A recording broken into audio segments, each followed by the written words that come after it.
Hello and welcome to my YouTube channel. My name is Judare Holome. I'm a final year medical student, and so basically today I want to be running you down on the Nigerian medical schools and also to tell you how medical school work here in Nigeria.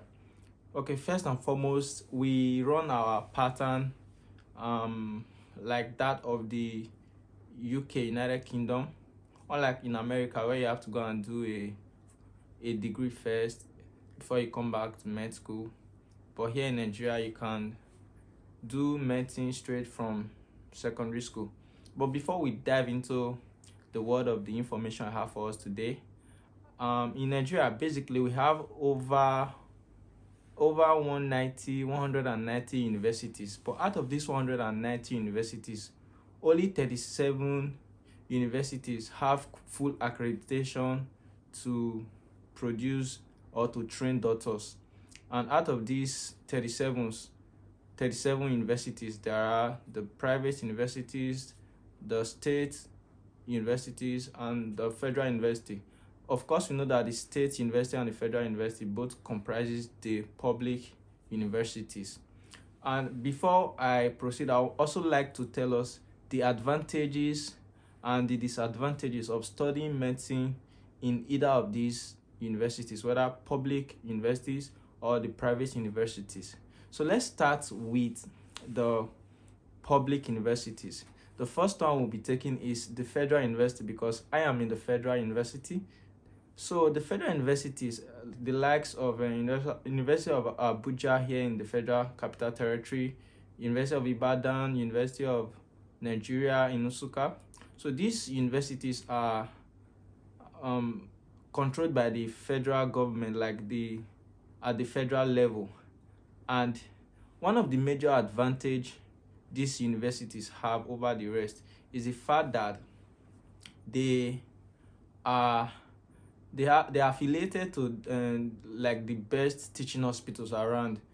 Obviously, you know, now it takes a lot to build a teaching hospital. It takes a lot to fund a teaching hospital. It also takes a lot to staff a teaching hospital, because in a teaching hospital you don't just have doctors, you have the nurses, you have the lab technicians, you have the medical lab scientists, you have every other paramedical staff. And to keep all this, because you don't just learn medicine from your doctors and from your teachers, like your professors who read medicine. So you also learn medicine from, in a way anyway, not as if they are coming to class to teach you. Like when you are doing your clinical postings, you learn one or two things from other paramedics.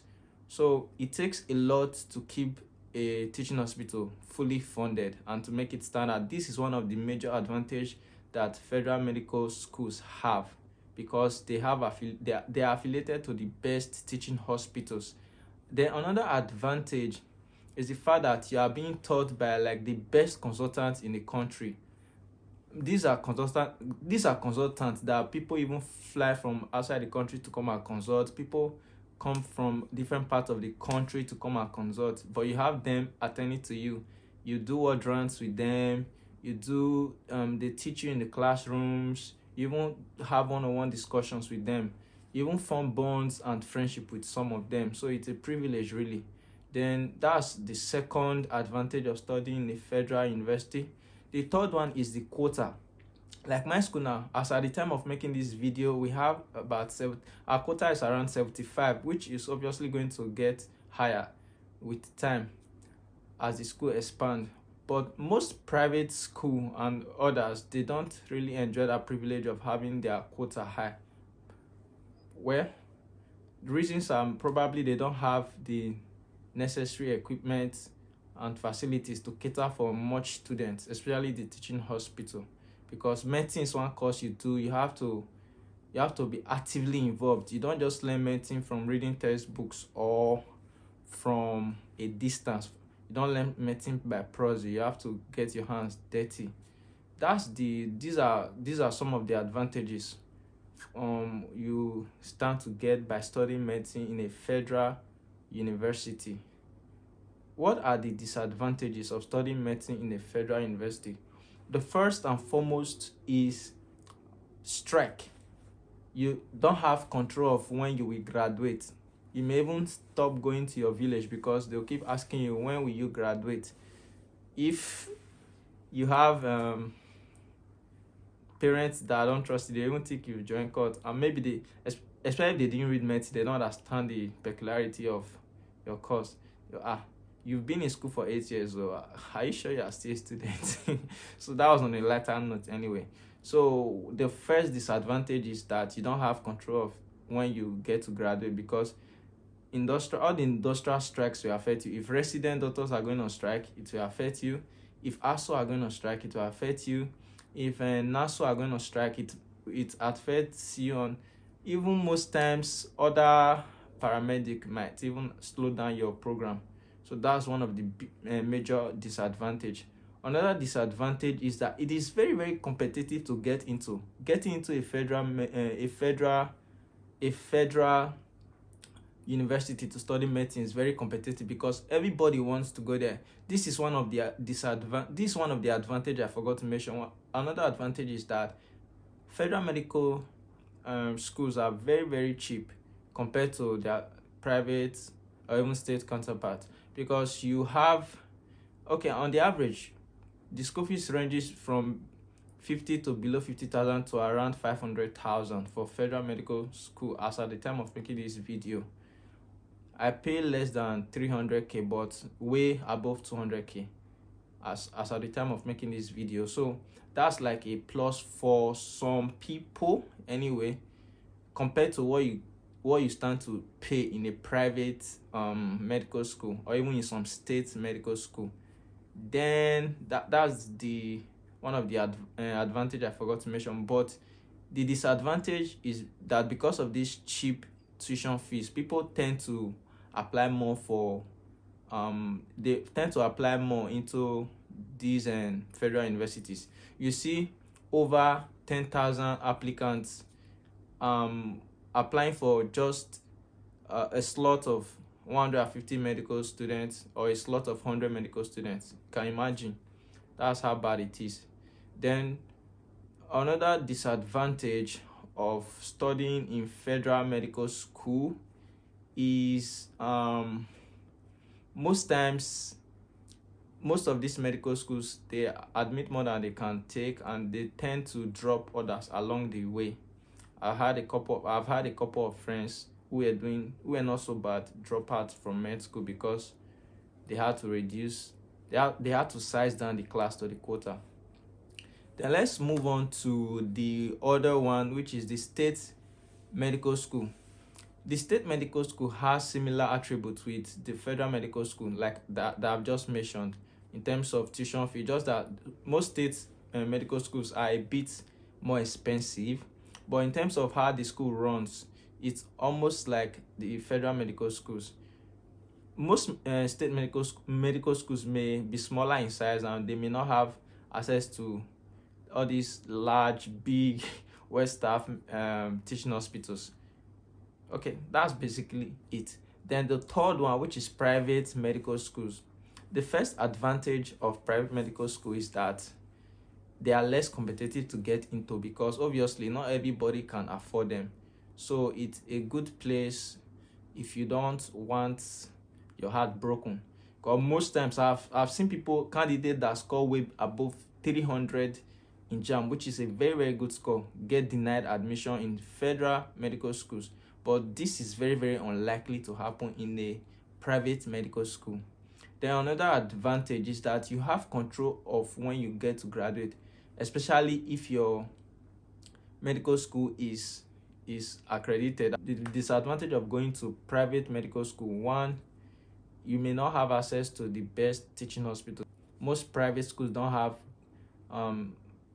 teaching hospitals that can compete with the federal and state teaching hospitals. You may not have the luxury of all these consultants and top medical personnel in the country teaching you, because it's not easy to get. Most people wouldn't want to go and situate their practice in a private school because they may not really grow much there in academic world. So that being said, these are the advantages and disadvantages. And the truth is that whether you graduate from the private university, the public medical university. What matters is how well you applied yourself during your medical training. Nobody is going to ask you, where did you graduate from? They will only ask you that when you are not proficient. And proficiency in medical practice is not by where you, to a larger extent, it's not really where you did your medical training. It's more of how well you applied yourself during the medical training. So let's move on now to the structure of medical schools in Nigeria. So the structure of medical schools in Nigeria, unlike other courses where you have you like biochemistry, I call it Department of Biochemistry, or physics now, Department of Physics. But when it comes to medicine, one peculiar thing about medicine is usually either you call it College of Health Sciences in some universities, like in mine, other universities call it College of Medicine, and so on, because it's actually a college, a conglomerate of different faculties. In a typical medical school in Nigeria, you have three faculties. You have faculty of basic medical sciences, then you have faculty of basic clinical sciences, then you now have faculty of clinical sciences. Those are three faculties. So in year one, you are basically mingling with others, life science students, like other science students. You do your biology, physics, and GSTs, and chemistry as well. Then from 200 level, that is when you come into the faculty proper. You're starting with faculty of basic medical sciences, where you do your anatomy, physiology, and biochemistry. So anatomy is divided into three parts again. You have your gross, your histology, and your embryology. Then you do your biochemistry, and you also do your physiology. That's in year 2 and year 3 before you write your exam and move on to the next faculty, which is the faculty of basic clinical sciences. The 400 level comprises the faculty of basic clinical sciences. Okay, let me explain one thing to make it clear. Why these classes are divided into faculties is the fact that each stage of medical training have their own peculiarity. For instance, in year 2 and 3 now, you are being trained on basic medical knowledge, anatomy, physiology, biochemistry, and that's a body on its own. In fact, you are doing what people go to school to study for 4 years.